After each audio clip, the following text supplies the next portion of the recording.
Hello' guys, কি খবৰ আপোনালোকৰ? আৰু আজি পুৱাই পুৱাই গৈ আছোঁ এয়া মন্দিৰলৈ। তো এইফালে আহি পাই গ'লোঁ আমি মন্দিৰ। আমি আহিছোঁ আজি হনুমান মন্দিৰ আৰু চাকি তাকি দি এয়া সেৱা কৰি লৈ ল'লোঁ। আৰু এতিয়া গৈ আছোঁ এইফালে ওচৰতে গণেশ পূজা কৰি আছে। তো এয়া গৈ আছোঁ এতিয়া গণেশ পূজালৈ। আৰু ইয়াত আহি প্ৰসাদ দি ল'লোঁ, দি মেলি এয়া সেৱা কৰিবলৈ লৈছোঁ মূৰ্তিত। তো গণেশক সেৱা কৰিলোঁ, কৰি মেলি এইফালে দাদা এজনে মাতিছে আমাক চাহ খাবৰ কাৰণে। তো এয়া আমি আহিলোঁ চাহ খাব এইফালে।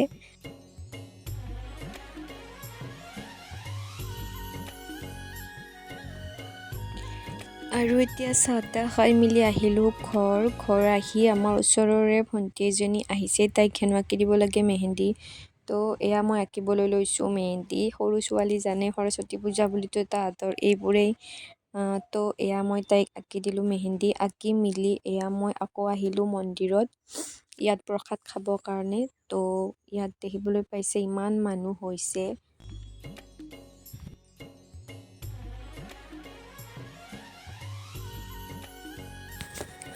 আৰু এতিয়া প্ৰসাদ খাই মেলি এয়া খাই ল'লোঁ খিচাৰি। তো এয়া খিচাৰি দিছে ইয়াত। তো খিচাৰি খাই মেলি আহিলোঁ মই ঘৰ আহি অলপ কাম আছিল পথাৰত সৰিয়হ তুলিবলগীয়া। তো এতিয়া গৈ আছোঁ আমি পথাৰত এয়া এনেকৈ সৰিয়হ তুলিবৰ কাৰণে। আৰু এয়া আহি পালোঁ পথাৰ। তো ভিডিঅ'টো যদি ভাল লাগিছে প্লিজ লাইক কমেণ্ট শ্বেয়াৰ আৰু ছাবস্ক্ৰাইব কৰি দিব।